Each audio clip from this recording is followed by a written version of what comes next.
Hello everyone, welcome to Modern Since episode 36, covering Major Crimes, season 3, episode 17, Internal Affairs.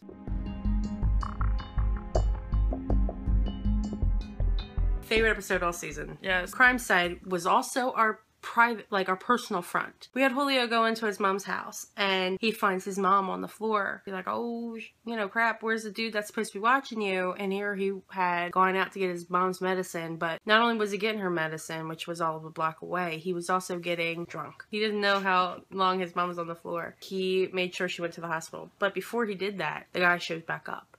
And Julio just starts wailing on him, like, well, you were supposed to be here for my mom. And you know what helps when you fall?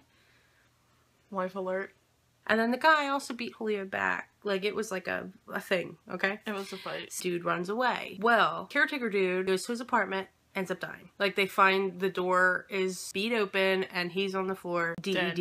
Provenza and Hal, who were the ones that went to go check on this guy to see if he had a music box that was stolen from the mom's house, they end up calling Raider to the scene because this is one of their own guys. Like, they're not just gonna let this go. They're gonna take this very seriously. Sharon gets there. She realizes that this has to do with Julio, and the guy is dead. Julio has been very agitated as of late, and Sharon's like, stop what you're doing. Everybody out. We need to get FID in here. She calls it SI. It's FID. What else? Secret idiots. Yep, that's it. Definitely what it stands for. They have Julio come back to the station, and the immediate thing that happens is Provenza beats him at the door. Sharon reads him his Miranda rights. They go on and on and on. This was an outrageously fascinating case because we find out that Sanchez's mom has a fear of the crime circuit that's going on in the area, and there's a guy that tries to take care of everybody around there. He's one of those mafia people. They're not mafia. They're called something neighborhood else. watch.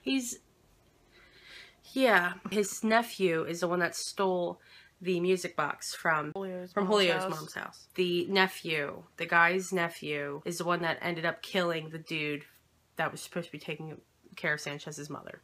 It was really confusing. That's what I'm saying. It sounds very confusing. How about you just watch the episode and figure it out on your own? Exactly. It was incredibly fascinating, though, because the whole time you're like, oh, I know, it couldn't have been Sanchez. Like, he wouldn't have gone that far. And they all knew it. They all knew that it wouldn't have gone that far. And they had to take precautions. They had to go by the book with this one, or else he could have gotten in a lot of trouble than what he already has. In the end, SI has looked at his footage from his other interviews with other suspects, and they have deemed him too angry to be doing it. Like a little off the kilter. That's not a term that's said enough. Off kilter? Yes. Fact. I say it about you all the time. Give him, 2 classes of anger management a week for 12 months. Yeah. That is a long time. That would actually make me more angry. 104 classes. Although, it could have been a lot worse. You know what I mean? So, I'm okay with it. Suspended him. Exactly. Or... They could have done a lot worse for him. Then we also have, on the personal front, Jack show up to Sharon's apartment drunk. He let himself in with a key that he never gave back to Sharon. And Rusty is there. He's like, oh, crap. So Rusty kind of lets Jack be Jack. And Rusty's like, I don't know what you want me to do. I'm not leaving you alone. But he didn't want to. But he took his keys. He took his keys, making sure that Jack couldn't drive. Jack, I don't think, could have found his way out of the house. He was like, I'm not drunk, and then fell. And then falls on the floor. Rusty immediately goes to Sharon at the cop place. He tells her that he has an emergency for the house. Next scene, we get Sharon going into her condo angry. You don't even hear her enter that house. Until you just hear a smack of a Get pillow. Up, Jack! Get up, Jack! Yeah, oh, Mom's pissed. I was waiting for this scene.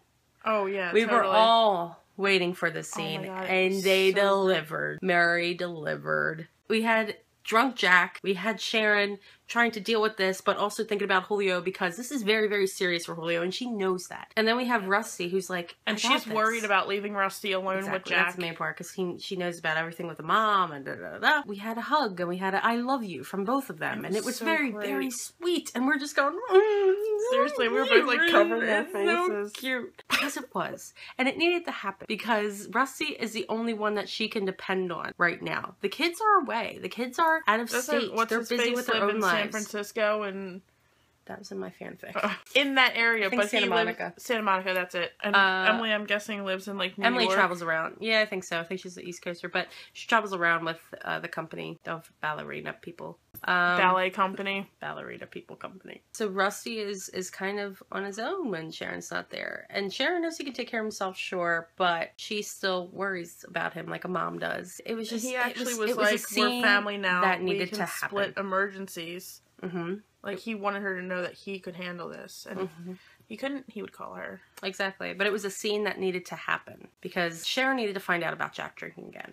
I felt bad for her, though, when she was like, I had no idea that he was drinking. And Rusty's just like, sidestep. Like, yeah, because he wanted to tell her, but he didn't at the same time. Exactly. And because she was already upset enough. Exactly. And he doesn't want to throw Ricky and Emily under the bus with this one. And then we have a scene with Jack and Rusty, which I really enjoy their scenes. That was actually a good scene, It was a really good scene where Rusty finally was like, dude, where Jack's going on, I have to hit the jackpot. Blah, blah, blah. And Rusty's like, you hit the jackpot years ago. You had a fantastic wife, 2 great kids, and you just let it go. You didn't care. And it was beautiful. Because you have to remember, Sharon has dealt with this for the past 20 some odd years of her life, of her marriage. And she's dealt with it for her children too. Because she can only guard them so much, but they're going to see what's going on. For that scene to go on, and for Jack to realize... what he's lost. What he has lost, exactly. It was huge, huge, huge thing.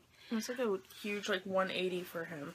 Yeah, that was the thing. But then we had the scene at the end with Sharon and Jack. And it was Jack trying to give her money from a settlement he got from the LAPD. Yeah, which, why would she take that? She's not going to. You sued her own department, and then you expect her to take money payout from it. You stupid. So Jack just goes on about how he knows he messed up and he's sorry. On and on and on. And she gets teary-eyed. He starts crying. And we're just like... run, Sharon.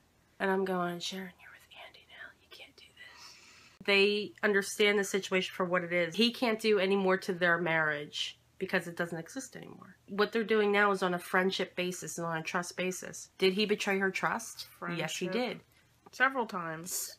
Yeah, that's just recently. Not once. That's just recently, twice, though. This isn't about the whole 20 years of their 20 some odd years of their marriage. A lady. A lady. It was the whole episode just had powerful scene after powerful scene after powerful scene, and I loved it. Loved it. Loved it! What did we like about this episode? Where do I start? Exactly. There were no filler scenes. There were no... The way they filmed it was awesome. The direction. Everything I forget was who directed it, but it was amazing. Top notch. Mary knocked it out of the park. Raymond Cruz knocked it out of the park. Graham Patrick Martin, out of the park. Tom Berenger, an amazing job. Bill Clinton. He was great. As Tom Berenger, as Jack Rader. Amazing. Also, I think people might be thrown off by how Provenza was acting toward this. But let's skip this down. Let me tell you something. Pull up a chair. G-Dubs knocked it out of the park. Yes, he did. Provenza has a very particular bond with Julio, and there was a reason for that.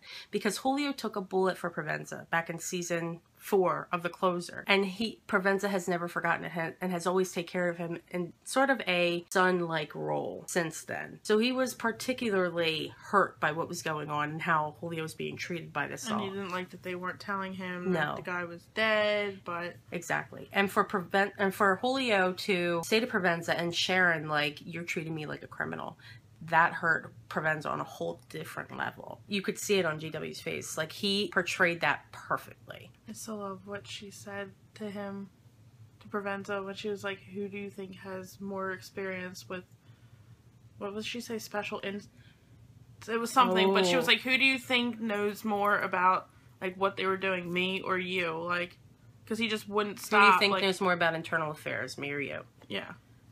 I'm gonna say Sharon. What did we not like? I didn't like how shady Sanchez's mom was being about who broke into the house. IA dude. No? No. I thought he was kind of dickish. I mean, like, I know that's his job. The way he went about it, you mean? The way he went about it. You also said something else about the dude. Yeah, I got kind of pissed off that they replaced... This guy essentially took over for Sharon when she got moved to Major Crimes. I didn't like that they replaced her with a man. Like, they just filled that space back up with a dude, and she, like... I'm not gonna say pioneered and, like, took over... She did it for a reason. IA, but they just replaced it with a guy. And that kind of pissed me off a lot. We're not feminists or anything. Oh. That was me turning my feminist cap. But when you walked in, she was like, that's not Dana Delaney. Because we had like this whole theory that Dana Delaney needed to We had this fan casting in our heads that Dana Delaney would be the next FID replacement. It wasn't Dana Delaney. I think Sanchez's mom was just not like, I don't think she understood just how serious this was. She made it seem like she knew, well, she did know who it was, but she was more worried about the whole, like, them stealing her jewelry box and sending her to a home when Julio's life was at stake. Like he's obviously telling you to tell them this for a reason. It's not she just kept for saying, shits and giggles. why? I have my jewelry box. Who gave her that jewelry box? Because I had one like that when I was like 6 or 7 years old. I was 5. It was the same year because she's older than me. And why did she suddenly have a walker at the end? Yeah. She was fine while she was in the apartment. And then all of a sudden she got a walker at the end. We're rating it, Shash. A 1 bajillion. A 1 bajillion. Best a 1 episode this bajillion. season. Best And there's been a lot of good episodes this season. What are we predicting for next week? Philip Stroh is going to be haunting our nightmares again. That he's never going to go away. That Annie Potts is going to be guest starring.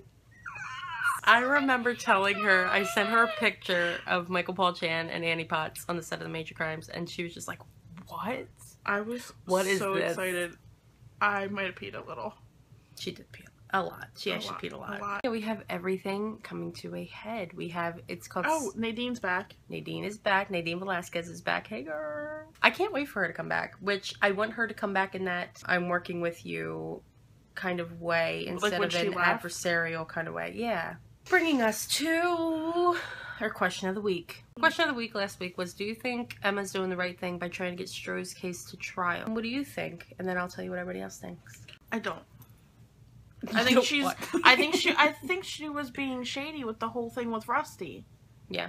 So I think she's going to do everything in her power to get it to go to trial. To get it to go to trial because she just wants that big win. I think you're right. I love Nadine. I don't want Emma to go back to that whole, I'm going to get this case done no matter how, like who it hurts and blah, blah, blah, because that is not a good thing. And I want to see her back more often, but it's not going to happen if she dicks everybody over. You know what I'm saying? Everybody else seems to think that it's going to be a fiasco. It's going to be really, really bad. Not only for Nadine, not only for Rusty, but for the general public, because they're going to be bringing so many people to light that let sleeping dogs lie. You know what I'm saying? That whole thing. It's not going to go very well as a whole. And a lot of people also think that Stroh's going to die. Either it being in court, like coming out of court and he's shot, assassinated. I hope so, because I'm tired of this freaking case. Everybody on Tumblr, everybody on YouTube, everybody on everywhere. People who don't watch Major Crimes are tired of this case. People who watched only the closer, like, you guys are still talking about Stroh? Yeah, we're still talking about Stroh because the show is called just Stroh.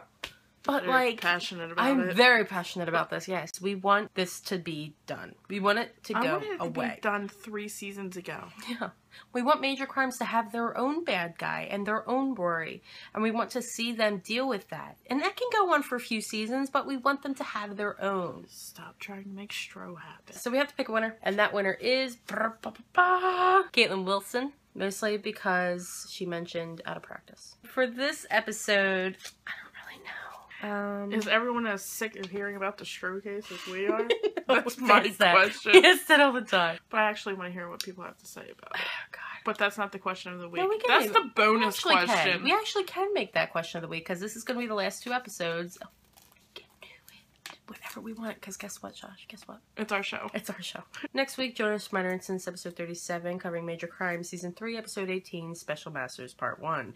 There is some confusion whether or not it's going to be a 2-hour episode. It is not. It is not? No. I know it's going to be a 2-part episode. But it said the... That's what I'm saying. Season finale Unless is January 12th. So, like, they said that the second part was January 12th. Okay, well... So... Yeah, maybe they are going to be doing both parts in one night. We'll find out. We'll be here.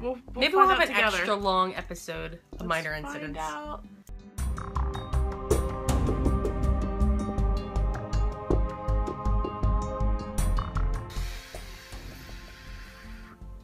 Thank you. Now I fucked it up because you were distracting me. I was distracting with your siren-like ways. Does it sound like an ambulance?